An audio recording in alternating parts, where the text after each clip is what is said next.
Hey, hello there, good afternoon. Look who's here. Our head gardener. Second week, my second appearance. Look at that. They finally let me out. I'm still in a state of shock. Yeah. You normally only work 1 day a month, don't you? No, really joking. No, Peter works really hard and he's the head gardener here. But we love it when Peter's on the show because he's such a wealth of knowledge. We've got a really special show, actually, haven't we? This is a special show because we're going to talk to you about loads of incredible perennials. Now, you'll see some of them and they look very dormant. You're literally looking at a pot full of roots. But these are incredible and now's the time to get them planted. They all arrive in 9cm pots, and we've got a huge variety, actually. Yeah. I'm just looking at that. It's so much colour. Loads of colour, and plants that will give you flowers from very early in the summer, all the way through the summer, right up to the autumn. So through the course of the show today, there will literally be something for everybody, but there are some absolute crowd pleasers. Things that you'll see at Chelsea Flower Show, things that you'll see at Hampton Court. These are absolutely amazing things. And things that you may even see in your own garden. Well, I'll tell you as we go through. There's one, Geranium Rosmarin, that single flower with the lovely striations from the centre is a perennial geranium. It was the Chelsea Flower Show Plant of the Year 2019. Incredible. I've got it in my garden and it is amazing. It was so good this I've got last that year. one too after seeing it on the show. Right, very quickly, we have got a special free gift with every single order today. So 150 spring bulbs that are worth about £20. They're free with every single order today. And these, we're just looking at the types of bulbs. These are going to flower, I'm going to say March, but right the way into early summer, actually. They will, absolutely. Yeah. And now is still a great time to plant them. So, frankly, when you place an order, you're going to get them anyway, so just get them planted. Pots, beds and borders. Yeah. Generally speaking, I'd put them towards the middle or the front of the beds and borders, looking at several of those things. They're relatively compact. The tulips are a little bit taller. The Muscari Americanum is absolutely beautiful. It's that lovely, really, really vivid blue. Incredible. So you've got some fantastic ones. Oh, the allium. They're really nice, aren't they? Yeah. Cerocephalon. Can you say that? Cerocephalon. That's the drumstick. That's the drumstick allium. I've got loads of that, and that's naturalised. So what happens is you plant that, and then you just get more and more and more, and they're beautiful. They look incredible, and the bees and the pollinators love them. And I love anemones, don't you? Oh yeah. So absolutely. All of those 150. We did something for £20. They are free with every single order as well.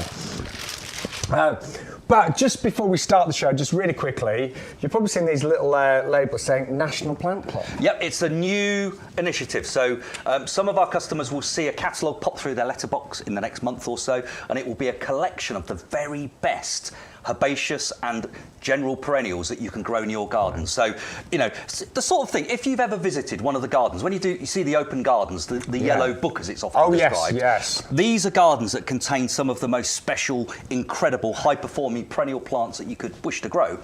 That's what the National Plant Cup will be bringing you this year and in future years. Well, it's going to be fast and furious. Peter can talk and talk and talk. We're going to give him about 3 minutes a plant. We may stop him now and again. We've got a big hook. How are you going to stop me? We've got a big hook. Yes. That sounds brutal. Yes. Yeah. Because we haven't got that long. So we're going to start though with actually one of my absolute favourites. Last year, my Verbena bonariensis. They were spectacular. I love these, Peter. Yeah, well, Verbena bonariensis is a total unstoppable crowd pleaser. So this is a plant that will grow in your perennial borders, but it forms a wall. It grows to, certainly in my garden, it grows to about 3, maybe 4 foot tall, but you can look through it. So if you've got an area, sometimes in gardens we have sort of a border that you want to be able to look through that area into the garden beyond. And what Verbena bonariensis will do is it will form a network of branches. Those branches will have clusters of incredible flowers that you can see there. And the butterflies and the pollinators will just flock to it. They love it. And it will go from May right the way through till October, even November. So it really is beautiful.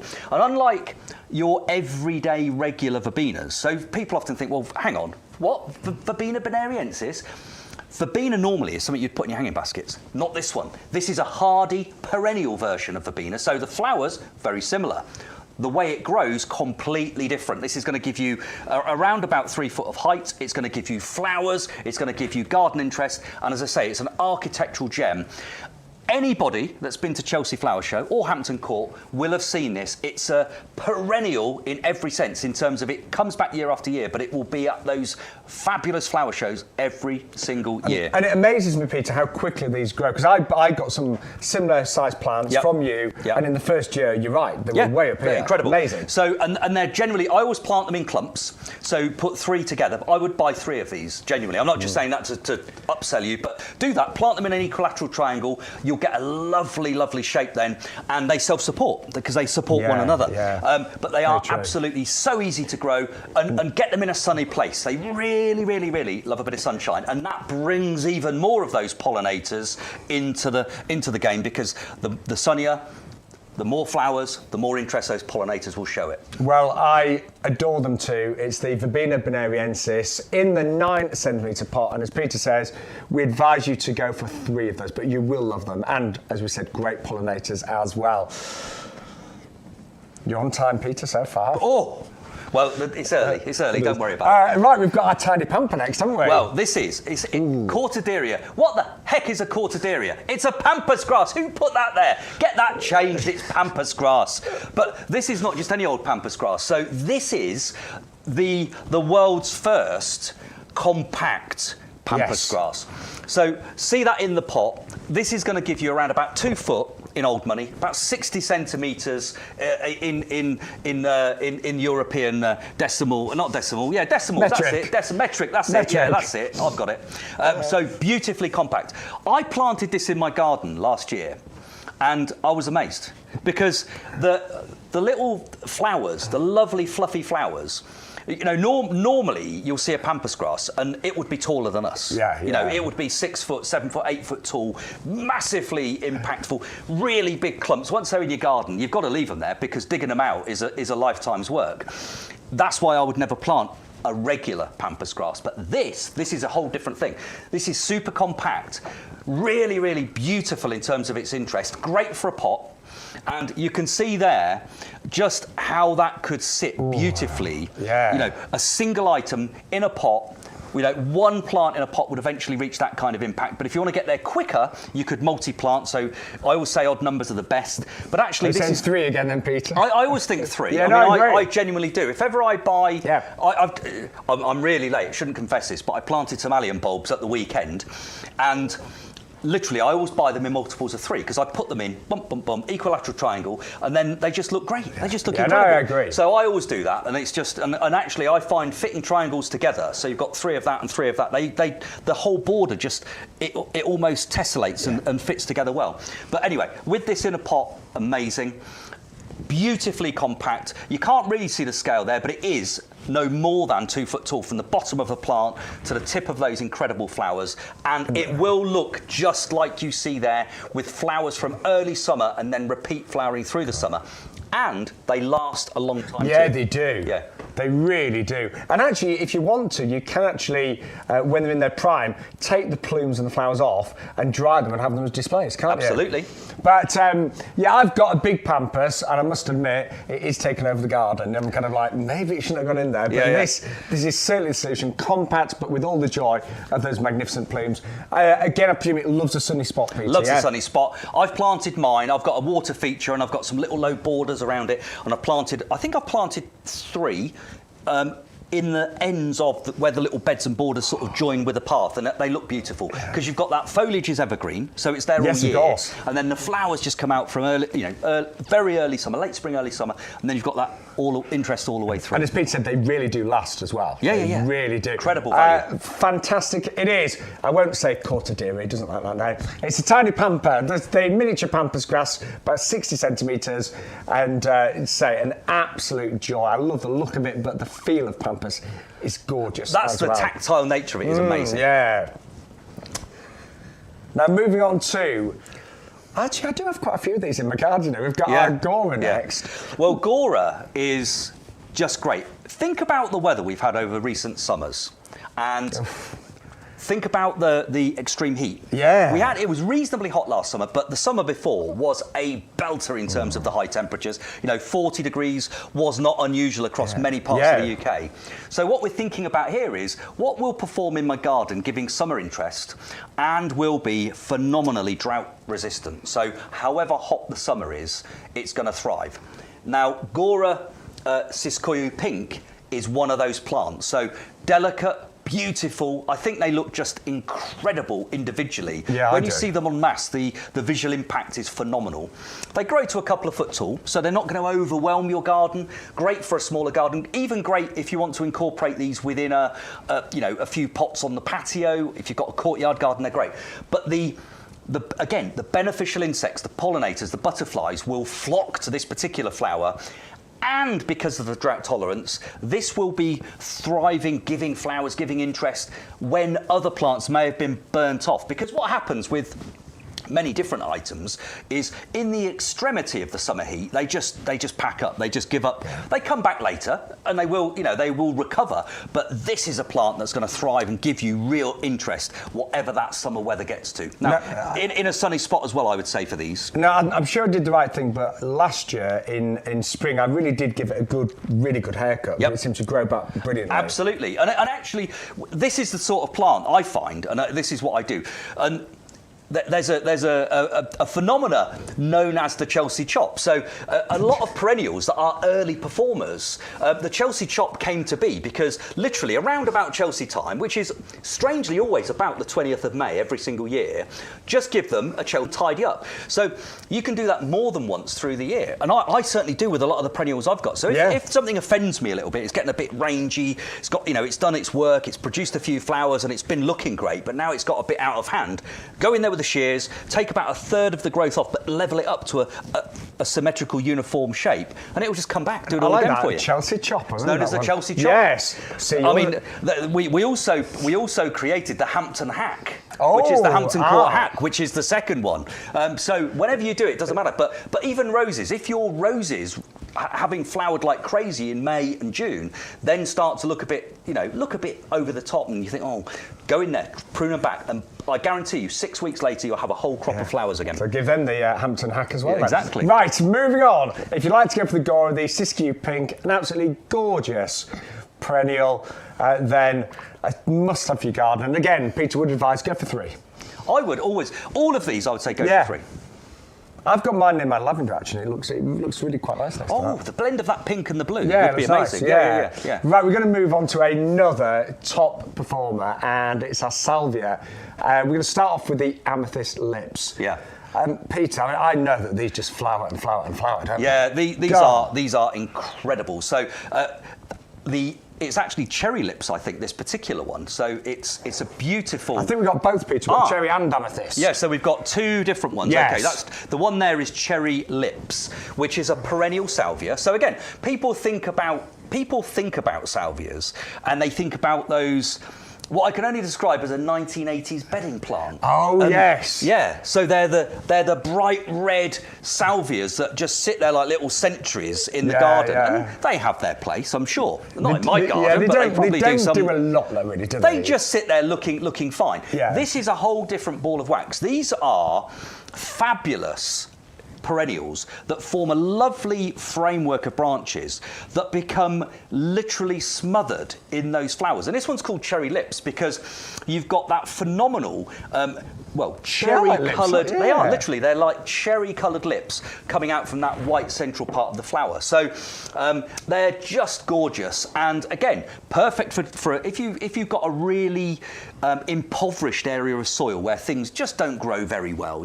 Things just don't thrive. This particular plant will grow like crazy. So in a very well-drained, poorly fertilised area of the garden, these will excel. I honestly didn't realise that they did so well in poor soil, but that's exactly where mine is. It's an area that really struggles, but you're right, this is thrive. Exactly. And my mother-in-law lives in a one of these shared accommodation places, which is lovely, and they've got some beautiful gardens, but they have got some of this very variety outside downstairs, and they look incredible. You know, around about, I always say from about the end of May, they start bumbling into flower before that, but from about the end of May all the way through June, July, all the way through to the end of the summer, even into early autumn, they just keep flowering and flowering. And because the flowers are relatively small, that's not a negative in this sense, because you get thousands of them over the course of the year.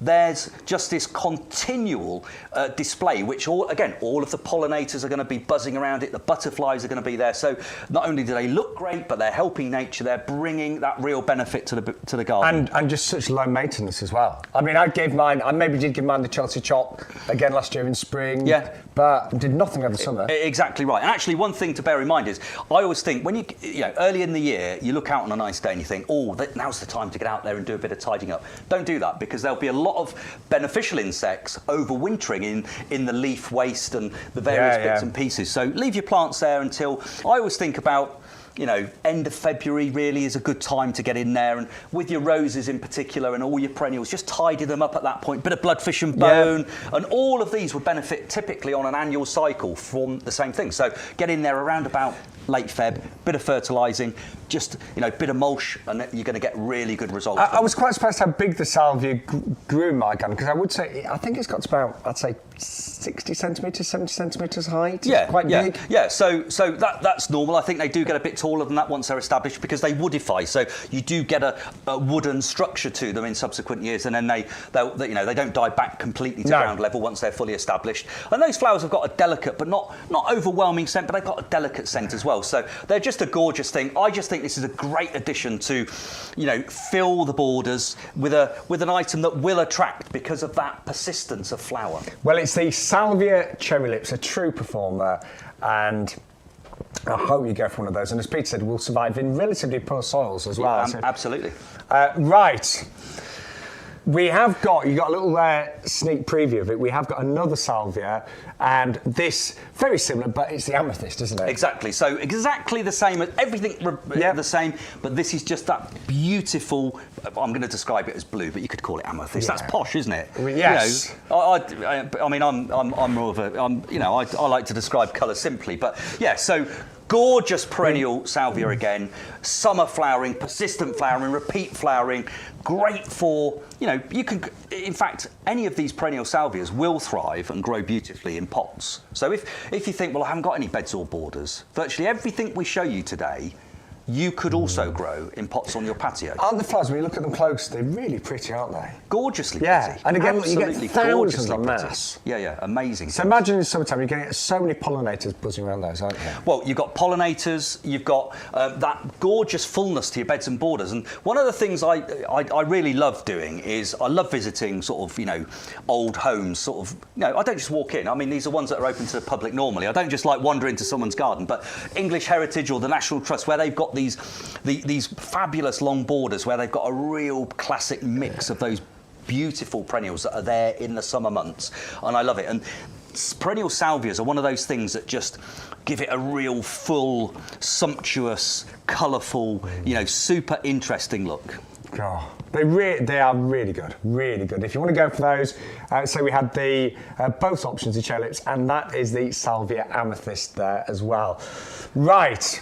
Going to move on to our next plant, which is something that I've never grown, but whenever I've seen this, I think now I know this is. I might be wrong here. Sea holly, is that what? Is that one of the terms? It often is. It's often. People often describe it as a thistle. Yes, it has that sort of look. It does. It has that sort of look, but it isn't. This is a beautiful item. I mean, those flowers look spiky. Let me tell you one thing. They are. So if they are spiky. Those things that look like they could definitely stick in your hand. They will. Okay. So do bear that in mind. But these are phenomenal for garden interest and garden decoration. They're incredibly popular with our customers year in, year out. But in your beds and borders, they will perform superbly. Grow to around. They're sort of in that 2 foot tall kind of range. But if you actually, once they're established, and again, if you plant more than one of these, you can get a nice big clump. I would plant them at least 2 foot apart, but form a nice big clump of them. As a constituent of your indoor summer flower displays. So if you cut a few flowers for the house and you actually take these in, what you'll find is these will last for weeks. Really? Oh yeah, absolutely. So oh no, yes, they are so long lasting. They sort of dry out, but still look fantastic, don't they? Exactly yes. right. They do. So, yes. And in fact, you can put them as a part of a fresh flower arrangement in the house, and they'll look wonderful in there.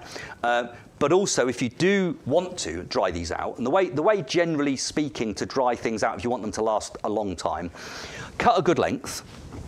I'm going to say sort of 18 inches, including the full stem, and then hang them upside down in the greenhouse or a shed, somewhere where they're not going to get, baking hot, but where there's plenty of airflow and they will dry out. But hang them upside down, so the flowers at the bottom, stems at the top, leave them for a few weeks like that, and then actually the colour will fade, so they won't have the bright iridescence that they have when they're fresh. But they will last then for, years, literally. I mean, they're amazing. But as I say, they're a fabulous garden addition. A great mid to front of border item, completely all of these items today are completely bulletproof hardy. These are phenomenal, but I love them. And again, the insects, you see that central cone. It almost looks like a miniature version of the Echium, the Pride of Madeira. Yes, it's like does. a scaled down version of that.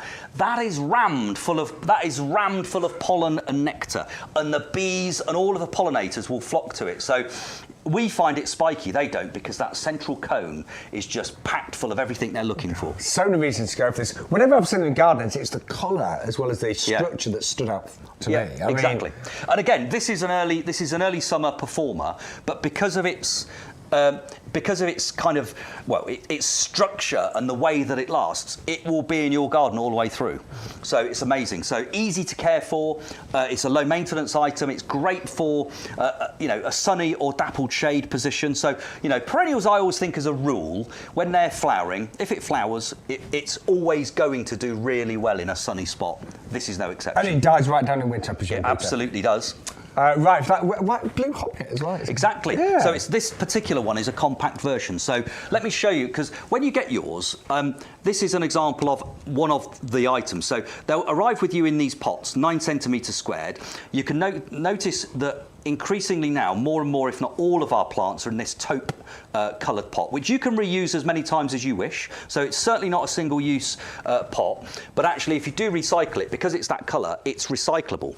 Black is really tricky for recycling centres to cope with, but this is what you're getting. So this is the promise of the future. So you've got that central crown in this case, which is the plant just emerging, and then you've got this phenomenally healthy white root system there.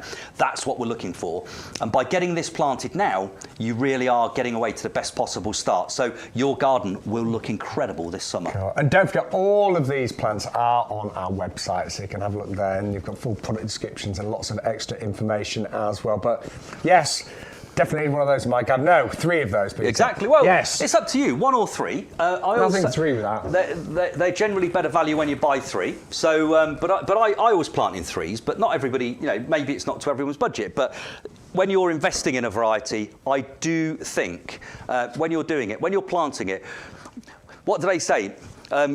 Live today like you could die any minute. Garden like you're going to live forever. That's what they say. Oh, really? So absolutely, that's a well-known saying. When you plant something in your garden, whether it's a tree or a perennial or anything, imagine that that's going to be there for years and years, decades potentially. So, do it right. What's that expression? Live like you could die today, but garden like you're going to live forever. I love that. Yeah, we are. That's going to be. But I'm so impatient. I always plant the biggest of anything I can afford at the time. So if I'm planting a tree, I'll find the biggest tree that I can find of that particular thing that I can afford to buy, because I want, I'm in my mid-50s, or approaching my mid-50s. I'm 54. I'll be 55 in June. I know he doesn't look it. We've got the special lens on today. That's the softening lens. Yeah. I've been taking. What's that special stuff you take? That collagen stuff. Yeah, that's what it is. Oh, that's very good. I think all of this is due to my downhill paper round when I was younger. That's what it's down to. I think you look pretty good. My mum thinks you look good. Downhill's easy. It's the ones who got the uphill paper rounds that struggle. Anyway, let's move on. Let's move on. Now, something that's not going to struggle in your garden is the Geranium Storm Cloud. Peter, I always used to, and I still do, I like my annual geraniums, my bedding plants, but perennials are so much better, aren't they? Well, you know, again, people think about geraniums and you think about, you know, you've got the red zonal geraniums that, you know, typically are always in the picture outside Buckingham Palace, in that lovely roundabout in front of Buckingham Palace. There's always red zonal geraniums, or you've got those lovely balcon geraniums that cascade out of baskets in the summer. So they're all in the same family, but this particular style of geranium is completely different. So these are perennial, so they're hardy, and unlike the earlier items we've been looking at, that love a sunny spot, the great thing about perennial geraniums is if you've got a shady spot under the cover of other things, so perhaps at the very front of a border where you've got a hedge or something, these will thrive in shade or semi-shade. So they're a lovely item to add interest, but they're great value for two reasons. So the foliage in this case is beautiful. It's got a darker colour, so it's almost like a glaucous colour to it, which I think is fabulous. And then when the flowers come, you can see the volume of flowers there. Oh, God. That serrated foliage, by the way, is gorgeous. Yeah. It's almost like, It's a nice colour, isn't it? the scented leaved geraniums that you sometimes see, they're not the hardy ones, but that's got the same foliage form as those. But this is hardy, perennial, perfect for the shade, and it will flower persistently through the summer. So they will flower in flushes. And the one thing, Graham Rice, years and years ago, Graham Rice told me that if you get perennial geraniums around about sort of mid-September and you just get the shears and prune them back to a tidy dome, what they then do is they put on some fresh foliage. So you end up with this lovely dome of foliage all the way through the winter. So they won't flower during the winter, but you've got that lovely tidy dome of foliage, looking a bit like I always trim all of my lavenders in around about September. So we strip a lot of the flowers and we use those we make a big bowl of potpourri, which then looks great and smells great all the way through. But we always prune back exactly the same, the lavenders in exactly the same way as the geraniums. And then they just sit there with this lovely silver dome of foliage all the way through the winter. So you can extend the interest through the autumn and winter if you just get your timing right. And when you said they'll tolerate shade, how much shade, Peter? 2 hours of sunlight or dappled sunlight a day, and perennial geraniums will be fine. So you often see these in arboretums, which is obviously effectively wooded areas. So you'll often see these growing at the base of trees and hedges and so on. So they're easy to grow, they're hardy, they're perennial, they're low maintenance. Apart from that, bit of a tidy up. And if you do that tidy up in the sort of late summer, early autumn, that's it for the year. There's nothing else to do. And so far, all the perennials we've seen, will most of them flower in the first year? Yes, absolutely. So you won't necessarily get an enormous show from all of them in the first year, but you'll get some flowers in the first year, and then they'll come back. And again, you look at that particular pot in front. Look at this. We've got lovely established root systems in this pot. You've got that really beautiful, healthy crown just there that's bursting, that's ready to go. So these are really going to give you great results from the first year.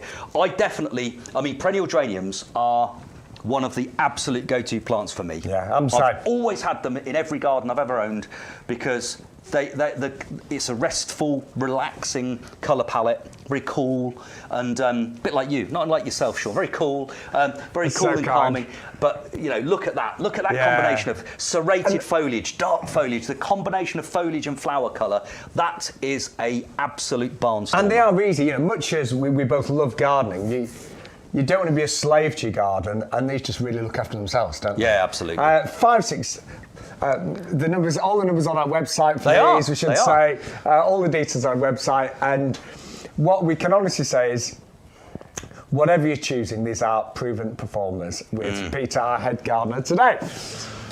Right, what's coming up next? These fascinate me, actually, Peter. Well, the thing about these are known as house leeks, or even hens and chicks. And the reason they're called hens and chicks is because you end up with the central whirl of foliage, which is a central part of the plant, and then it creates lots of little offsets of replicas, little miniature replicates of itself that will form around the edges. So over time, you can propagate it yourself. And in this case, this is a new special variety that's called Lemon Flare because it gets the most incredible bright yellow edges to it. So the burgundy yellow, it's a colour combination. I can't think of another plant where that exists. No. But it will give you, and they do. I've got two what I can only describe as sort of very shallow bowl type pots outside the front of my house, and I've got a selection of these. I haven't yet got this variety in there, but all I've got in those bowls are sempervivums. So when does it go to that colour, Peter? When the temperature changes. So in the autumn, when the temperature starts to drop, you get some really, really funky colours, and then it changes again. Then they sit there through the winter, giving off amazing colour, and then when they burst into growth again in the spring, they do it again. So they're what you might describe as an alpine plant. So they'll grow in very, very, well free-drained areas. Yeah. Perfect, as I say, shallow bowl-shaped pots. They're perfect for that. And I've got a collection, I think, of 5 or 6 different varieties in each of them, and they're relatively symmetrical. They look amazing. But in modern houses, where I would think about planting these is, you know, the gravel traps around most houses now. The wall comes down, and then you've got about 4 inches, and it's full of gravel, and then you end up with your patio starting or your pathway starting. That is the perfect place to plant these. Maybe put a couple of handfuls of compost in just to get them started, but they will exist on virtually nothing. And they're fully winter hardy, aren't they? Fully winter hardy, absolutely fully winter hardy, and they look as though they've got like a spider's web involved in them. And when you see them when it's really cold and when you've got a heavy dew or a frost, they look incredible. But this particular variety is called Lemon Flare because the colour combination is the brightest lemony colour that you can ever imagine. Well, absolutely phenomenal. That's brand new to me. This colour that you're seeing right now, this is its plumage for this time of year. Once this gets home, once this gets in your garden, it will start to exhibit the colour combinations that we can see on this picture here. So absolutely amazing. It's amazing, it is. Yeah, fantastic. Beautiful. So it's the sempervivum there, Lemon Flare, brand new and really, really striking and unusual and very easy to grow, we should say. And it should give you lots and lots of little babies. Ridiculously easy to grow. And if you've got, if like me, you've got a couple of pots where mine are growing, I really don't have easy access to water them, but they don't really need much water at all. No. They're so easy. Well, we had the geranium storm cloud earlier. We've got another hardy perennial for you, a geranium that will perform year after year, and it's Roseanne. You've got this, you're saying, I've got the exact same one. Yep. So, I mean, God, my board was just full of blue last year. Yeah, exactly right, exactly right. To put this in context, I think I've got more of this variety growing in my garden right now than any other individual plant. Really? Yeah, I think I must have 12 or 15 plants of Geranium Rosmarin, and I've got this relatively long border where I've got some quite tall trees centrally in it, and I've got a couple of tree ferns at the back where it's a bit shady, and I've got some acers in there. But along the front, so where the lawn goes up to the border, so just into that first strip of available soil, that's where I've planted all of the Geranium Rosmarin. And what they do in the cycle of life, so at the moment they're dormant. They're below ground, and don't be fooled by Geranium Rosmarin, because some people think, well, it's died, it's dead. No, these die absolutely. You can't see any trace of this variety at this time of the year because it's died completely back to ground level. Everything that might be left from last year is now brown and looks like it's finished. What you'll find in around about 4 weeks' time is you'll start to see literally the green shoots of recovery. They'll burst through the ground, and literally by middle of May, 3rd week of May possibly, you'll start to see not just a big, lovely dome of foliage, but you'll also see incredible flowers. And what I love about this is from when it starts flowering, it does not stop. It just flowers and flowers and flowers. Mine carried on until very, very late in October, with a few flowers that were still there in November. Because it was quite late. Actually. It was quite late until we got a frost, wasn't it? And I love that they sort of meander, don't they, and filling gaps. They do. Yeah. We talk about thrillers and spillers in the garden. So thrillers are plants that really do make an impact. So I would say, something that is just whoosh at a point in time. They are amazing. A magnolia, would that be thriller? A magnolia that's got its moment. So Magnolia stellata, which is one of the first to flower in the spring, that's an amazing thriller. This is a spiller because it will bumble and move between plants, filling all of the gaps. But it's also, in my view, a thriller because the proportion of flowers you get and the number of flowers you get repeatedly, time after time after time, on a plant that's hardy, that happens to have been voted the Chelsea Flower Show Plant of the Year. I'm pretty sure it's 2019. And only one plant each year gets that particular accreditation, and this was given it because it's such an outstanding garden performer. Now, Peter, I'm going to admit to not deadheading mine at all during the summer. No, you don't need to. I wasn't. I don't. It's one of those where it kept flowering, so I just didn't bother. You and I have both got reasonable space in our garden, so you just let it sort itself out. If you perhaps had a slightly less, slightly less space within your garden, you might want to get the shears out and give it a little haircut, give it a little tidy up. But that's fine because 4 weeks later, it will have a whole new crop of flowers for you. So if you trim this up in in August, it would flower again for you by the end of September. But not if you chop it back to the ground, that's going to knock it. But if you just, give it a little tidy up, take the long arms and legs off of it, that will look great and give you fabulous late summer flower. They are amazing. They really are. And I've got 3 in my garden, but you're right, I could definitely put some in some of the other borders. Yeah, definitely. We'll have to. I'll mention this to security so you don't steal any on the way out. Now I know what you're after. Yeah, I could easily get that 9 centimetre pot out of it, couldn't I? 560128. It is the fabulous geranium. All the details are on our website, of course, for all of the plants that we've got today. Right. I'm thinking, Peter, should we go to the Agapanthus next? Okay. Because this is a really quite an unusual one, isn't it? Called fireworks. Yeah. Well, again, when we think about plants that the National Plant Club wants to bring to home gardeners, we want to take favourites and we want to give you the best possible spin on those favourites. So if we think about Agapanthus, and Agapanthus, I love it. I've got several grown in my garden, and it's just one of those. Well, I love alliums. Alliums, I think, are just amazing. And Agapanthus for me is the summer version. The later, you've got the strong stem, you've got the globe-shaped flowers that all of those beneficial insects will flock to. So it's an absolute. It just, for me, gives me continuity of that flower form that the allium gives me in So this is a thriller? This is, for me, it's a thriller. I mean, I agree. I don't think there's a plant we've looked at today that, for me, isn't a thriller, because I would, if I haven't got, in fact, I'm yet to speak about a plant I haven't got in my garden or a very close cousin of in my garden.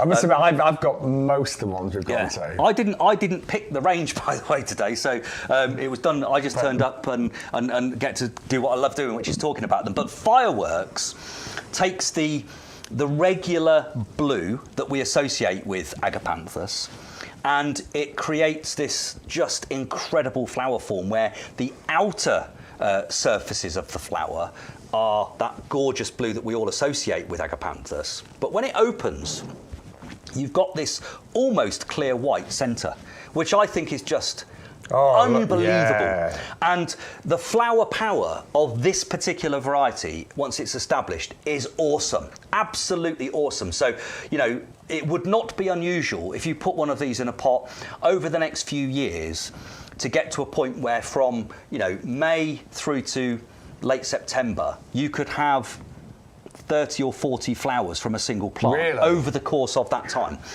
And where it all starts really is when we look at this again.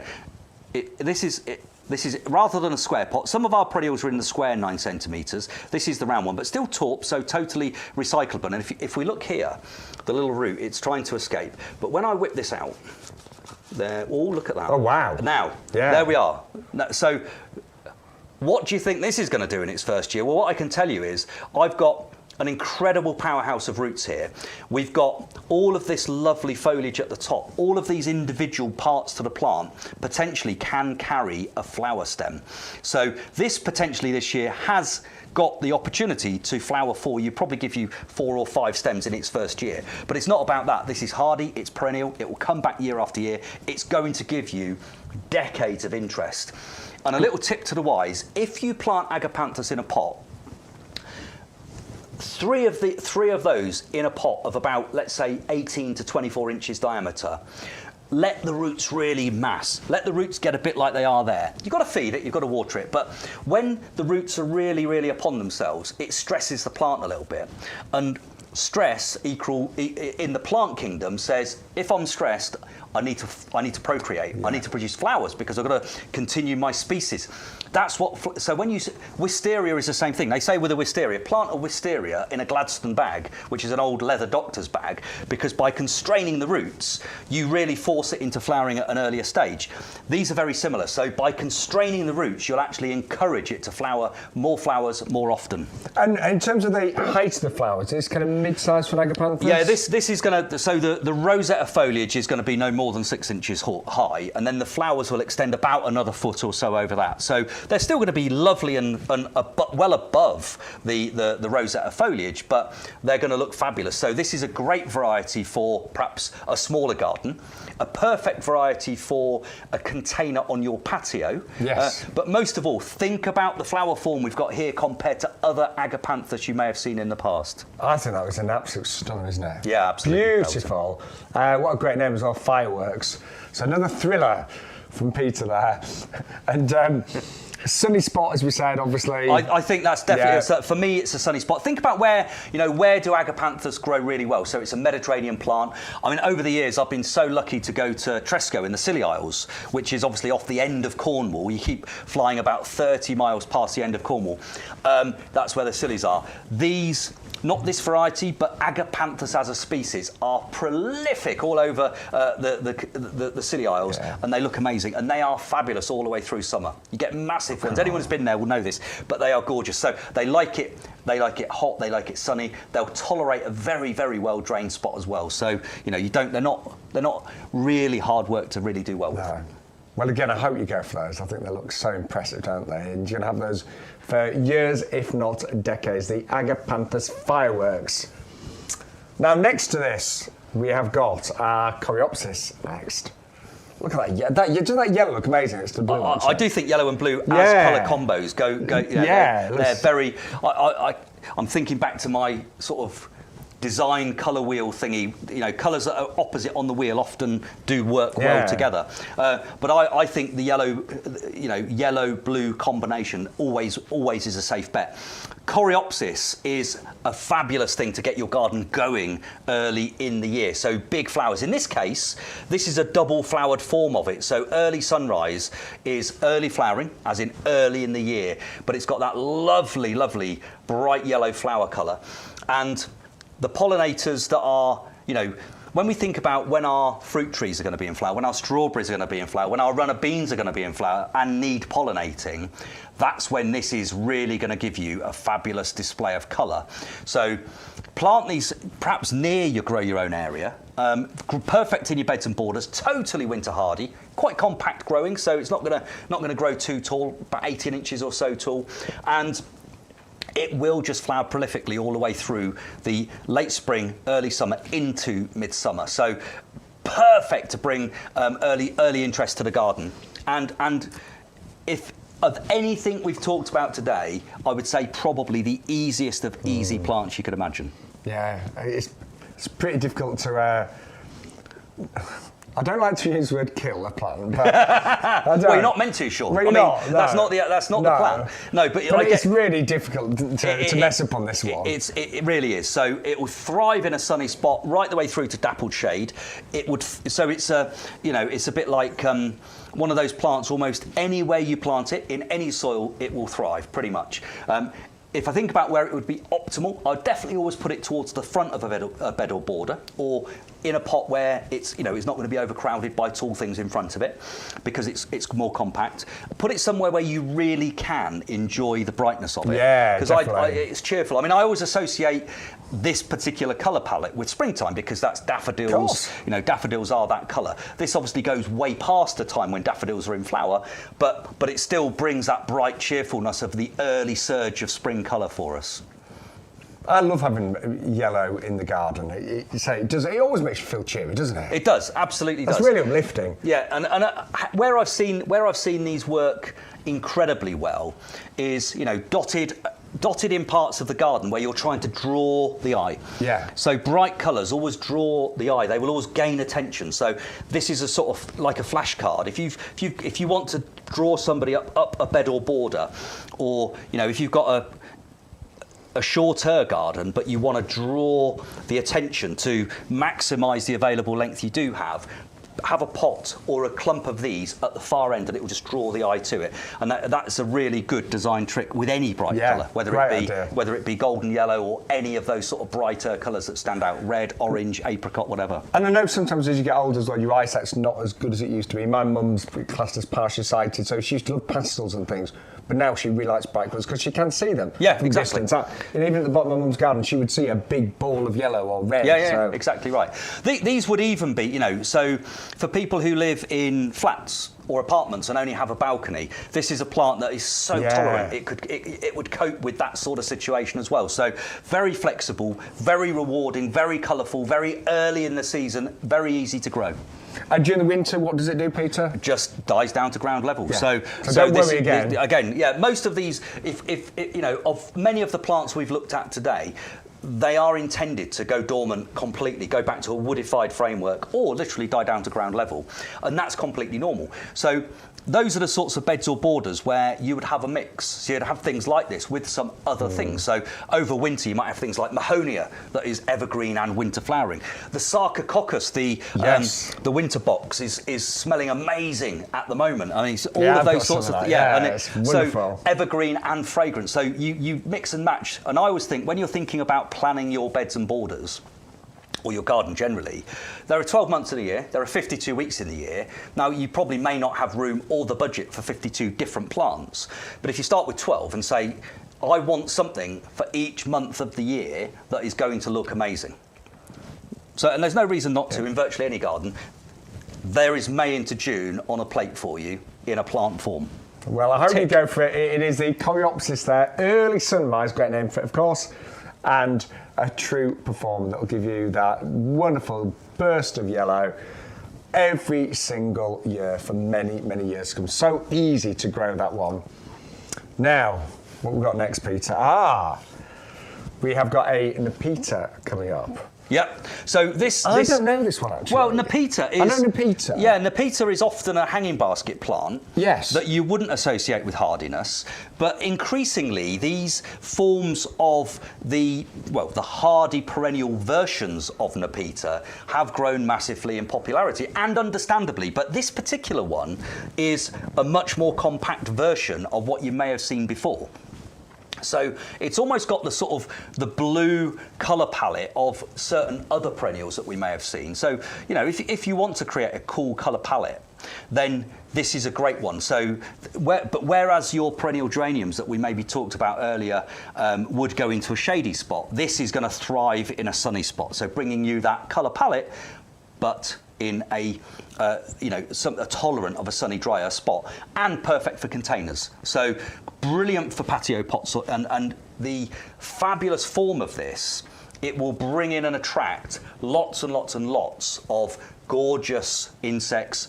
Massive amounts of pollinators will flock to this. Absolutely love it. So again, thinking about your strawberries, your runner beans, your tomatoes, your top fruits, your apples, pears, plums, and so on. This is the sort of item that would be amazing for bringing those beneficial insects into the garden just when you want them during that key point. And it is about creating that symbiotic relationship between all of the things in your garden.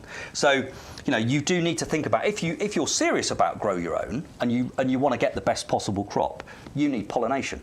That's when you actually look at what the farmers do. So farmers who are producing orchards of fruits at the relevant time, they actually bring in and release beehives into their orchards, so that the bees will go about their work, and they literally plant them in the middle and then they move them. So it's really important. We can't do that, could we? I mean, unless you happen to be a beekeeper, then you could. But if you want to really max out the benefit of getting a real cross-section of beautiful plants that are really high performers, that bring that lovely, cool, arresting colour palette, but also attract those wonderful pollinators, this could be the perfect plant. Yeah, I think I'll have to give that one a try, Peter. And that is the Nepeta Neptune. And again, stunning colour, isn't it? Really, really pretty. Now, moving on to something that I have got in my garden, and this is the orange popsicle. I like this one. I've got this one. Well, Knifophia had its moment, I think. It sounds a bit cruel, that, doesn't it? But it probably isn't regarded in recent years as being the most trendy plant. It's known as the red hot poker, and understandably, because you've got this stem of flowers and it's generally brighter coloured on the ends of the flowers. And this particular one is a real twist on what you may have seen before, because often they're quite, dare I say it, brash colour combinations. Yeah, and they are. Wouldn't suit my design at all in my gardens. But I know what you mean. Did I sound a bit snobby there? Sorry, but I just don't. The traditional ones just wouldn't work actually. Sometimes with most they of the look things a bit like a certain type of ice lolly. Do you know what I mean? like a traffic light. Yeah. They're just over. They're a bit gauche, a bit over the top. What the plant breeders have done here is wonderful, because they've created this brilliant combination. It's orange vanilla popsicle, but actually you could describe that as orange, but I don't think it's as brash as orange. It's softer and more subtle than that. But that particular colour combination is amazing. I think it looks stunning. But as you say, I love what the breeders do sometimes, because they take the best of a plant and then take it further. Yeah. And get rid of things that we're not so keen on sometimes. Exactly right. So if you look, look it's softer, isn't it? Again, these are totally winter hardy. They'll thrive in a well-drained spot. So if you've got, something where not all of us are blessed with highly fertile, loamy soils. So we need to think of the plants that will thrive in the, the less fertile areas of gardens. This is one such plant. So great in a container, fabulous in a sunny spot. They really do love a sunny spot. And you'll get spikes and spikes and spikes of flowers. So you won't just get a single spike, but you'll get many spikes. And again, let me show you. There we are, look at that. Oh, wow. Yeah, so, these are well-established plants, beautifully healthy, ready to go now. Get these in your gardens. Look at that root system. I mean, that is phenomenal. These are going to give you incredible results for years to come. And I think will be a real talking point. And a lot of people wouldn't natively look at these and think, yeah, that's red hot poker, because it looks more delicate than that. It's taken the red hot poker, and I think, Same sort of size in terms of growth? this is about an 18-inch to 24-inch maximum height to the tip of the flower, with that lovely rosette foliage lower down. So beautiful spikes, and you'll get dozens of spikes on a fully established plant. I've got one, really like it. I'm not a plant snob like Peter. I don't mind the traditional red hot poker, but I just think they are pretty, aren't they? This is very pretty, very delicate. Yeah. And I think there are many of the sort of in vogue colour schemes that people have in their gardens where this would work. Yeah. So love you to try that, the orange popsicle there. All of these are in the 9 centimetre pots. And then one final one on this side. Now, I think my mum, I think she's got this one. It's another geranium, I'm sure she has. Yeah. Incredibly pretty, this one. Over the years, this has, I would say, probably right up there with Roseanne, been one of the most popular hardy perennial geraniums that we've ever offered. And there's a simple reason. It's sometimes regarded as being rosebud flowered. Yes. Or rose flowered, but it really is. So you've got layers of petals. So it's a double flower as opposed to so whereas Roseanne has that single saucer-shaped flowers, here we've got layers and layers. Now, when we think about hardiness, when people climb up Mount Everest, it's quite cold. It's in the Himalayas. That's where this comes from. So this is Himalayense, means it was discovered or first found in the Himalayas. So this is as hardy as you could imagine in terms of winter hardiness. Perfect for a shady spot. Towards the front of if you've got a north-facing border, and north-facing borders are tricky because you've got to find things that will tolerate. And the real problem is if you've got a long garden where one fence or wall is facing north and the other is facing south, you've got the south-facing border, phenomenal. You can grow virtually anything there. You could grow Mediterranean beauties, whatever, relatively slightly tender things there. North-facing, in the same garden, maybe only 5 metres away, north-facing, much colder. Yeah.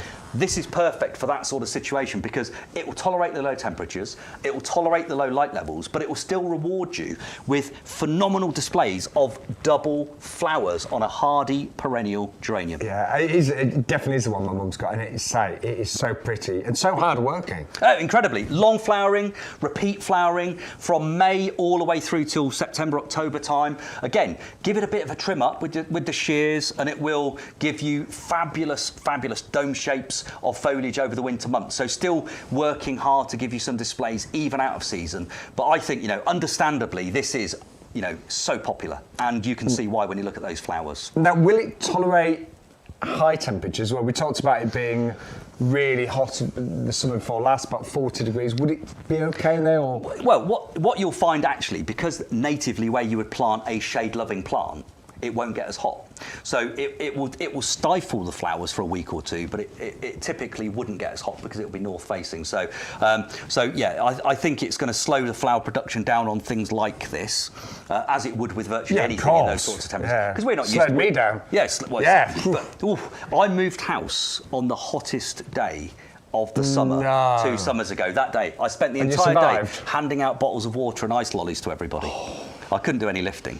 Those days are past me, but honestly, it was unforgiving and challenging. But no, this is this like a shady spot, lovely shady spot, north facing. If you've got a north facing bed or border, this will thrive in there. And it's hardy, -15, -20, wouldn't even flinch. And again, size wise. I'm going to say this is going to grow to 12 to 15 inches tall, including you get a rosette of foliage, and all of that flower action happens above the foliage. Yeah. So it's not, the flowers are not hidden in what you can see from there. The foliage is all sitting very healthily below it, and it will reward you with those flowers all the way through. I'm going to show you this again, just as a little. When you get yours home, don't be worried because you look at that and say, "Well, they've sent me a pot full of compost," because it may look like that, but actually in there you've got a lovely root system. So this is what it would look like if it was under the surface in your garden. You can see beautiful root systems, lovely white roots are really healthy, active roots. And then when you look at the top of it, you'll see there's that lovely crown there. So you'll always have at least one dominant crown in the middle of the pot, and then that will just grow. Spaces 2 foot apart. And over the next couple of seasons, they'll fill in and the shoulders will touch each other. So it is the Geranium Himalayans plenum there, again in the 9 centimetres pot. I say my mum's definitely got one of those. It is in a fairly shady, cool area and it does really well. Absolutely stunning. Now, we've still got loads more plants coming up, haven't we, Peter? We have. We're going to run out of time, I think, in a moment if we don't get a wriggle on. Yeah, you're right. We'll have to speed up a bit. But we have also got on the show our best-selling product here at YouGarden. It is our premium professional compost, and we've actually got a clip of you, Peter. Really? Just to have a rest, Yeah. It's only about 4 minutes long. It's good. It's really good. But here's Peter. Just tell you about his best-selling product here. Our best-selling product, I should say, here at YouGarden. We describe this as premium professional compost. And the reason for that is it is the compost that is known, this formula we have perfected over decades. So I've been using it for decades. We have perfected it over decades. You've got a blend of the best peats plus wood fibre that you can imagine. Now, by volume, approximately 50% of this compost is wood fibre, and the balance is made up of a blend of peats, and there are 3 different peats. So you've got things like sphagnum moss peat, which is renewable. You've got sedge peat, and then you've got darker sphagnum as well in there. So you've got 3 different peats. You've also got, you can see actually just there, there's slow release fertiliser. These little green, what look like little eggs, you'll see those dotted among the compost when you're planting it. That's slow release fertiliser. One of the most expensive ingredients in any compost is fertiliser. You can see that there's another one just down below. That is amazing because that will deploy nutrients to the roots of whatever you grow in this compost just when they need it over the next 6 months. You then got what's called a buffer. Now, Peat in particular is naturally acidic. And plants like to be just on the acidic side of neutral as a generality. There are exceptions, so things like rhododendrons and azaleas, they love to be properly acidic in terms of the ericaceous soil or compost they're growing in. But most things like it just on the slightly acidic edge of neutral. So that's what this is designed to give you. So it's got a pH buffer to keep it in exactly that zone. The wood fibre keeps the sort of perfect air-water porosity ratio, which is what we talk about in the trade, all these complicated terms. But it's what plants need is they need a jungle gym to grow in. So they need a jungle gym for their roots, which is called growing medium. They need some water, and they need some air, and they need nutrients. And when you've got the perfect compost, it blends the air and the water and the constituents of the compost. It all blends together to give the perfect environment. That's what this particular compost does, which is why it's trusted by us. We will be growing approximately 150,000 potted roses on this nursery this year. That's roughly what we grow most years. We'll be growing, I don't know how many hanging baskets, but our pre-planted hanging baskets that will be available later, you will have bought them in the autumn and last spring as well. They grow in this compost. We will grow countless perennials, whether they be in the 9 centimetre square pots or the 3 litre pots or the 5 litre pots, plus fruit trees. And this is the compost we use for all of those things. So we trust it, the trade trusts it, and actually based upon the literally hundreds and hundreds of thousands of bags of this particular compost that you've bought over the years, you definitely trust it as well. And, you know, and actually, peat is a thing. We need to think about peat. Not me. I happen to also be peat, but it's the peat that's in here that we're talking about. We can still use peat in our gardens right now, and actually the alternatives, generally speaking, are a bit iffy. So if you want to get the best results, in my view, use this particular compost for as long as you can. It's got 50% other material in it, which is the lowest level we could get to and still have a professional quality product for you and for ourselves. So we've been as eco-friendly as we can, and we jumped onto that particular that approach years and years and years ago. So this is the same formulation that we've had for at least the last 6 or 7 years, with 50% other material to bulk out the peat, and it still works better. So I would say this is, in my opinion, it's the only compost I use at home. It's the compost we use on the nursery. I can't recommend it highly enough. Yeah.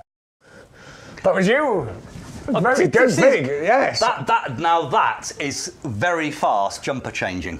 Very fast. Did you notice that? Yes. Notice that? Yeah. Yes. Yeah. Good. It's good at its quick changes. But honestly, jokes about that. It's a brilliant compost. Do get it in your basket, and we say.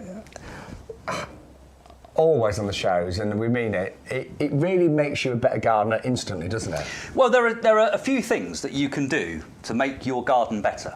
Okay, if you're growing anything in a container, the compost will define how successful you are. It's really as simple as that. Yeah. If you start with a poor quality compost, your plants are just at a disadvantage. It's a bit like a human body. Your plants need nutrition and they need all of that stuff. The best quality compost that you can afford is always a great investment. And I say it with absolute confidence because the compost that we've just been showing you there is the compost we use on our nursery. We grow hundreds and hundreds of thousands of roses, fruit trees, hanging baskets, you name it, we're growing it here. That's the compost we use. Yeah. At home, I don't use any other compost than that compost. No. So if you've never used it, try it, because actually you'll be, I think you'll be very surprised, or as a minimum pleasantly surprised about the results you get, but don't scrimp on the compost. No. The other two things is water whatever you've got growing in a container, because it has to be watered, and that's got nutrients in it, but you will need to add nutrients within 12 to 16 weeks of planting anything in that compost. That's when you start to need to top up the nutrients, as you would with any compost, of course. Blooming fast soluble fertiliser is a game changer.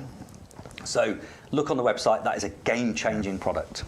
But we know it would make a huge difference. I mean, having Peter to come to your garden and sort out, that would make a big difference as well, but it'd be very expensive, Peter. Be very expensive, yes. And I'd have to explain it to Mrs. McDermott. Yeah, she's She wouldn't be happy with that, She wouldn't be happy. But we've still got 9 fantastic perennials to show you. Got Lobelia speciosa next, Queen Victoria.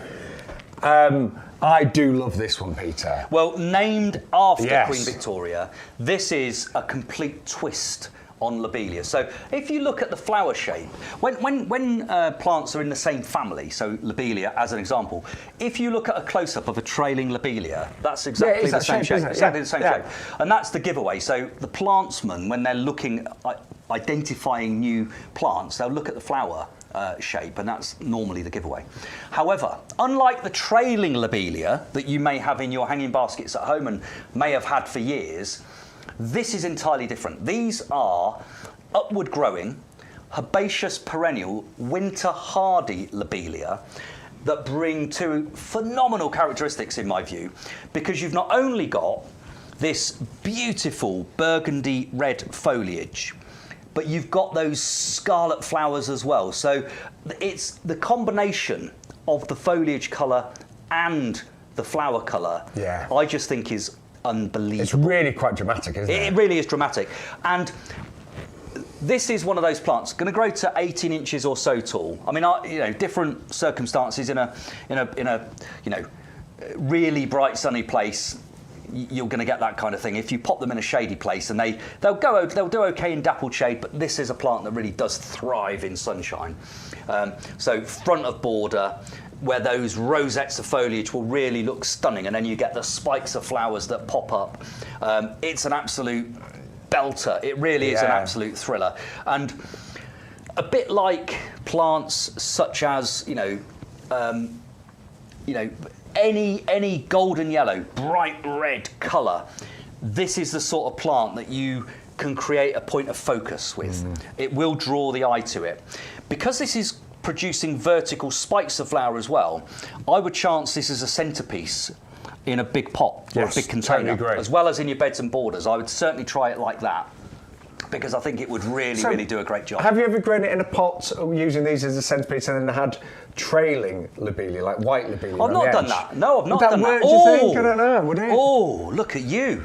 Hey, look at you. I'd like to try it. Well, I think that's a good shout. I mean, it's a good shout, but I think what I would probably do with this is I would think about this with, so you've got gorgeous red flowers. I would then perhaps around the, in my mind, I'm visualising a half whiskey barrel now. Right, yeah. A half whiskey barrel, so a good sized pot, 3 of these in the centre, forming a real rosette of bright red colours.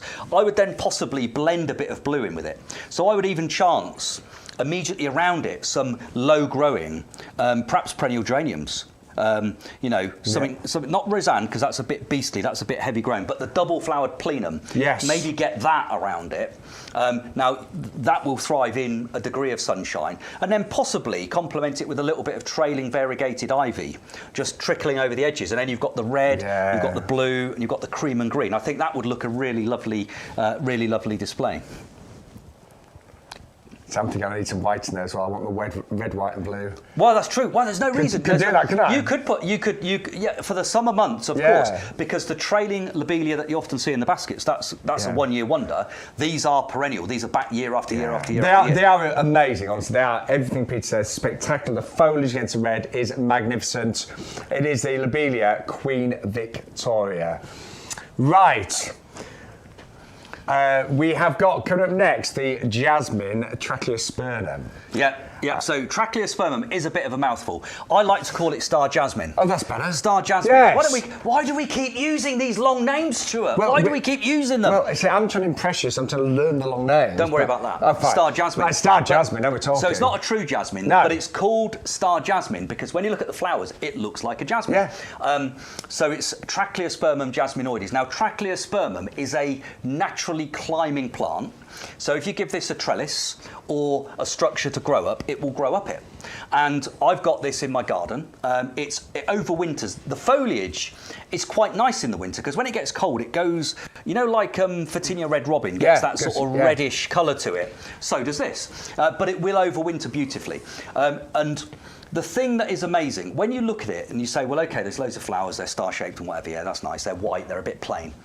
The scent is breathtaking.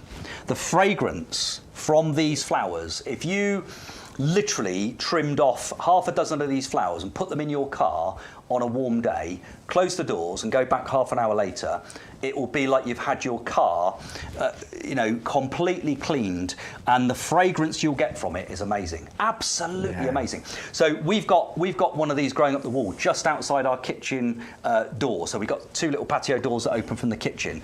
This is right outside that door, and when they're open, we have a hook where we open the doors in the summer months. The fragrance that just wafts in is amazing. So they're evergreen, they're winter hardy, although it's a Mediterranean plant, and you'll see these growing extensively all over Europe, the southern Mediterranean. They are hardy, truly hardy in the UK. So, to give it context, we had the hardest winter ever in late 2022, early 2023. We had -8 at home. Yeah, it was bad. Guess what happened to my Trachleospermum? Absolutely nothing. They're still fine. They just overwintered without problem. So I'm not saying that would be the same in every winters if you get a prolonged period of very low temperatures, but I've always thought -5, these are pretty safe bet down to -5. -8, they were untouched. And it is nice to have a climber that is evergreen as well. Absolutely. Absolutely. If you wanted to, is there any other climber you could grow with this, Peter? Oh, you could. I mean, this is evergreen, so, and it's white, so I would think about possibly a clematis. Yeah. So maybe get a clematis. If you've got this growing up maybe an obelisk or something, you could have, in the early summer, you could have a blue flowered clematis like Jackmanii or something that would give you lovely flowers that would beautifully complement the Trachleospermum, and then everyone would think you've managed to find a clematis that's got fragrance. Yeah. Well, I'm going to give it the easy name, Star Jasmine. Yeah. It's an absolute beautiful climber that offers so much and so many different levels. The fact that it's evergreen, the fact that the foliage turns a little bit red when it's cold in the winter. Gorgeous flowers, but phenomenal fragrance as well. Yeah. Well, 3 in a row are all growing in my garden. So I've got Queen Victoria in my garden. I've got Jasmine, Trachleospermum jasminoides growing in my garden. Agapanthus popping purple, I've got about 3 or 4 of these in my garden, and this is an amazing variety. So last year, so I'm talking May 2023, the plant that won Chelsea Flower Show Plant of the Year was a variety called Agapanthus Blackjack. It isn't black, but it's quite dark blue. Agapanthus popping purple is almost indiscernible from it, because when it's unopened, once the flowers open, you can see in the picture there, they start to fade somewhat. But the bud format, before it bursts open into that lovely trumpet-shaped flower, is as dark as you can imagine, as you can virtually get in an Agapanthus. So if you wanted to get blackjack, but you couldn't, and I couldn't, believe it or not, we managed to get some as a company, and we sold them all. And I could have deprived one of our customers and taken one, but I didn't. I grew this variety instead, and when I grew it, I thought, that is pretty much identical. So I can tell you from personal experience, if you couldn't get blackjack, this is almost as good in terms of the colour. So I would really, really, really recommend it. It's a bit more compact than most of the Agapanthus, so it's not like the really big ones that will get to maybe. It's going to grow to about 18 inches or so from the base of the plant right to the tip of the flower. The rosette of strappy foliage will that will reach no more than 6 to 8 inches, and then those spikes of flower and the lovely globe-shaped flowers then, of course, reach beyond that. Absolutely beautiful. Oh. Again, sunny spot, you're saying, Peter? I always think Agapanthus, well-drained, sunny spot, is perfect. Yep. They will repeat flower, and they go long into the year. I mean, Agapanthus are one of those things that stretch the summer longer than many other plants, so they just look great. And because I always think when you look at flowers like that, you say you've got the first trumpets that open, and then you've got all of those little buds that have yet to open. So you don't get, it's not a one-shot wonder. You don't just get one flower that opens once and then it's all done. Each umbel of flowers, so each dome of flowers, is made up of lots of individual trumpets that will progressively open. So each individual stem will have, lots of individual florets on it. And then when they've all finished, of course, the next stem with even more flowers will keep coming. So they repeat flower. They're gorgeous for a sunny spot. And I think this is a mid to front of border Agapanthus that you could even chance in a pot. So if you want to bring some Agapanthus onto the patio, I would say this is a great variety. Yeah, and Another of Peter's. If Peter's got his garden, because you get to see everything, obviously being the head gardener, Peter. I know. Well, yeah, exactly. I try, and I do try and grow as many things as I can. But we've still got 6 outstanding perennials to share with you. And I've got quite a few poppies in my garden, but I have to say, this one in terms of colour, Peter. Yeah. I mean, man, that is breathtaking. And this one's called Patty's Plum.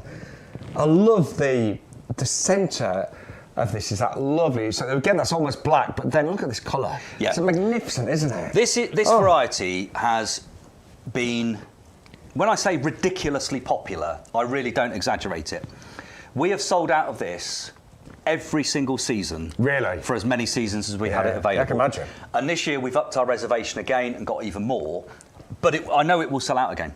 So it's stunning and it's rare. The colour combination here is beautiful. Oh. I mean, this is classy. Yeah. This is properly classy. That previous picture we saw there, I think for me just says it all. It just is amazing. You've got these ruffled petals, you've got those black anthers in the middle of the flower, and you've got the colour combination that verges from deep, almost jet black in the centre to that soft, gentle colour on the outside, almost as delicate a lavender as you can get. So they're amazing. And again, as with many of the poppies, they're going to die down to ground level every year, but then they'll just emerge back up again. It will seed, and you'll probably get some self-seeding going on, and you may get some, they won't be necessarily identical to that, but the plant that you plant will remain the same. You may get some seedlings that will vary. But it's an amazing variety. And it's perfect for a sunny spot. You can take some as cut flowers, and once it's established, yeah. They're not in a vase. You need to take as long a stem as you can and get that stem in the deepest amount of water. So, 3 of those flowers in a vase that's really deep. Is perfect. So it's a bit of a, not necessarily in a big bunch of flowers, but they look stunning, and they will last. They're going to last, well, in my experience these days, flowers that I seem to buy as cut flowers for my wife, we generally have cut flowers in the home. The ones I get from, say, a supermarket, whereas once upon a time you could say, well, actually, they're going to last 10 days. 4 days, 5 days, and they're looking ropey. Whether it's just me, I don't know. It's not. I've found the same. Yeah. But I think when you grow your own, you can cut them, get them straight into water, and they're going to last. I think they're going to last 5 to 7 days in a vase. Now, Peter, sometimes in my poppies, I'll cut them. I cut them down after they're flowered. Quite harsh back, and I get a second flourish. Absolutely. Yeah. Exactly right. So Chelsea chop or Hampton hack, off you go. And again, these are early season, so these are May, June flowering. So great to get in your garden, a bit like the coreopsis. So really bringing interest into your garden early. But I love that. I'm going to plant. I haven't got that in my garden, but I will have this year. I'm going to beat you to it. I definitely want that one. Right, going to move on to our next one, which is the Rebecca Goldstrom. Another absolute beauty. Pushing the summer season to the opposite end now. So Rebecca's are August into September. Classic late summer flowers. Really great for the bees to top up on all of the essential stuff they need before the end of summer. Absolutely amazing. Absolutely bulletproof. It's got the Award of Garden Merit from the RHS. This is, year in, year out, one of the all-time best sellers that you could ever wish to have. And again, you just get a mass of yellow, don't you? Mass of yellow. So low maintenance, so tolerant. Get it in a really sunny spot. Get it in the brightest sun-baked spot that you can imagine. These will thrive. So if other things don't because it's too hot and too dry, don't worry, this will. So doesn't require any staking, doesn't require any support. Those flower stems will just be produced en masse, repeatedly. And that almost jet black cone in the centre just contrasts amazingly with those beautiful, happy, star-shaped flowers. They just, it brings you, it just makes you smile when you look at those. It does. Yeah. And they really work on mass like that. We're talking about the American meadows where this particular plant would be natively grown, and you can repeat that in your own garden. So this is a complete crowd pleaser. Once you've got this in your garden, you'll regret that you haven't had it sooner. Well, it is the fabulous Rebecca Goldstrom there, again in the 9cm pot. Now, Little Pinky is next. Hey. Well, Thalictrum, again, I love it. I love Thalictrum. This is a bit like Verbena bonariensis, where it's a plant you can look through a bit. So it's got a lovely structure to it. But in this case, you've got flower forms. So it almost looks like one of the star-shaped chrysanthemums that you sometimes see. So Thalictrum often doesn't have that flower shape. This is a total breeding breakthrough. It's quite unusual, isn't it? Beautiful. And again, I've got other Thalictrum in my garden that I really like, and they add interest and midsummer colour. They're fabulous, and the contrast between the foliage and the stem colour, plus and the stems are generally on Thalictrum, the stems are always dark. Not every single variety, but virtually every variety. They're always really dark. And this has got a really beautiful firework-like flower form to it. Pollinators love it. And we're talking July through to late September, when it's really bringing you the best possible flowering display. That's another one going on my list, I think, Peter. Yeah. Really love that one. But look at the intensity of that flower. And again, this would benefit from, if it gets a bit overflowered, if you go through a really hot spell, get the shears, take 25 to 30% of the foliage off, trim it back to a nice tidy shape, and it will just repeat flower. So the Thalictrum, a little pinky there. Right, Peter. Final 3 for you. Oh, we're building speed now. We are. This is amazing. I like this one. Yeah. We looked at a red hot poker, which was a proper Kniphofia a little while ago. This is the red hot poker primula, the Primula vialii. So very early in the season. So this is May into June flowering. Brilliant for a shady spot. And you look at it, a lot of people think this is an orchid. They think this is a wild orchid, because if you look at some of the wild orchids that are around, this looks very, very similar. But it isn't. It's not even in the family of orchids. So you've got here a primula, so a bit like polyanthus and primrose. This is in exactly the same family. So shade tolerant of a damp soil, will flower beautifully. And the little red cone at the top of the flower are the lavender flowers waiting to open. So they're forming a queue. So what happens is the flowers start opening low down, and then as they fade, the next row or 2 rows above, and it will just successively open up more flowers. And eventually the whole flower will have finished, and then obviously then we start again. But they are beautiful, and they're long flowering. So you've got a good 4 to 6 weeks of gorgeous flower colour here. And are they easy to, once they've established, divide? And well, you wouldn't need to for several years. I mean, I would plant these, again, plant them in a clump. 3's great if you can, well, there comes a pack of 3 in this instance, but, get them in an equilateral triangle at least 12 to 15 inches apart. So, and they will just be gorgeous, and they'll grow in together. Like most polyanthus and primroses, they do spread and form a bigger and bigger clump, but it'll be 3 to 5 years before, at 12 to 15 inch spacing, before you'd need to worry about that. Now that must be a thriller. That, for me, is a real thriller. Yeah. I love it. And the fact that it looks like it could be an orchid just makes me want it. They're just fascinating. Yeah. Right, we've got 2 final plants. And this one, Scabiosa. Scabiosa. One of my mum's favourites, this one. Sometimes known as the pincushion plant, because if you look at a pincushion, close up. very, very similar visually to that. I wouldn't use it as a pincushion; you'd probably ruin the flower. But this is gorgeous, and this is an absolute must. This is a cottage garden belter. Butterflies love it. Butterflies will flock to this like you can't believe. Again, a bit like if you think about Papava Patty's plum, the gorgeous poppy we were looking at before. This is something a bit like that. You could take a few of these as a real feature, just three or five stems in a vase, just as a real treat for yourself. But you'll get dozens and dozens and dozens of flowers per plant per season from these. So it's one of my mum's favourites, and you're right, they just flower and flower and flower, don't they? Nice, compact, lovely colour as well. Yeah, beautiful. That sort of, I think that would be Cambridge blue. Almost, it's almost Cambridge blue is how I would describe it. And the beneficial insects love it. Those central whorls of flowers open up in the middle, and that's what really brings in all of the beneficial insects. So if you've got a relatively higher pH, so alkaline soil. This is great for that. But actually, it's pretty tolerant. It'll grow pretty much anywhere. I've grown this in a number of gardens over the years, and it's been really, really foolproof. But I just love it. So it's a midsummer flower. So it goes from late May onwards. Repeat flowers for you, and I think it's just a perfect constituent of. And what I love about this is when you see it next to the primula, you think this is succession. Your primula is going to give you early colour, then you're moving into the scabious, which is bringing you some colour later on. So absolutely beautiful. What a magnificent selection. Yeah. Oh, God. So I've got a lot of them, but not all of them. Yeah. Have you got every single one, Peter? No, I haven't. Which one did you There's not nothing. have? There's nothing I haven't grown at some point that's in this lineup today. Well, I haven't grown the Nyphophia, that variety. I haven't grown that. But no. Right, one final one, and we're finishing. Good job I don't work in a bank, because I like to take my work home with me. I thought it was quite funny.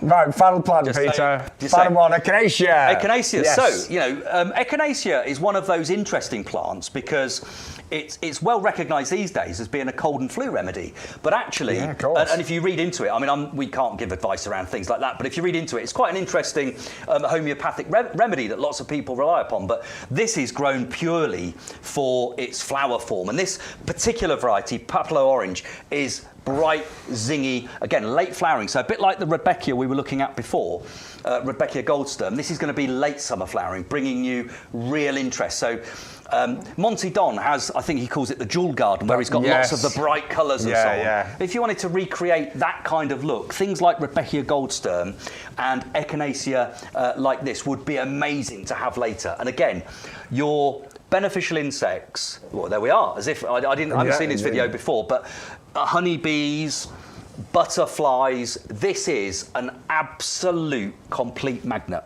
And I always feel guilty. I always trim my lavenders back around about the end of September because I want the dome of foliage to look great.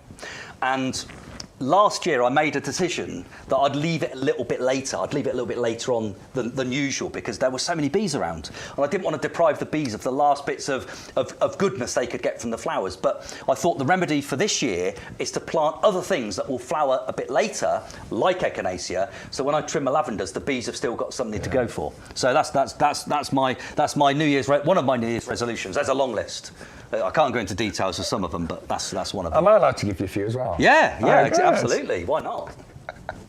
I said that to one of my friends. I won't listen. I said to one of my friends recently, she was mortified. I said, I've got a few New Year's resolutions for you.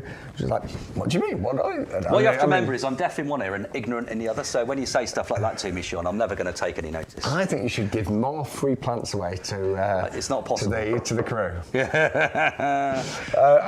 Listen, it's been a great show. What a fantastic selection of perennials. And the great thing is whichever ones that you go for, they're proven performers. They're going to come back year after year after year. All very easy actually, Peter, aren't they? I always think if we sell it, if you ever see it on any of our websites and we're selling it, you can almost guarantee it will be easy for you to succeed with, because I'm a keen gardener. The team around me are all keen gardeners. Most of us have got decades. I've got what is now approaching 40 years working in the industry. And my hobby is my livelihood. And I've been to college, I've grown things for a living for years. And if I recommend a plant, it's because I've grown it and I know it. Well, all of these recommended by our head gardener.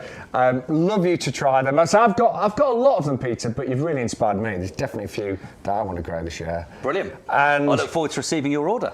Yes, yes. I'll place it after the show because there's so many wonderful plants, and so many of them I do know. What's your highlight? What's the highlight from today? Oh, I think Patty's Plum, because I haven't got that one. There we are. Yeah. And me. Patty's Plum. Yeah. Definitely. Right, we are out of time. Thank you so much. Massive thanks to Peter McDermott, the head gardener here, of course, at the nursery. I'm just a deputy, but I'm learning.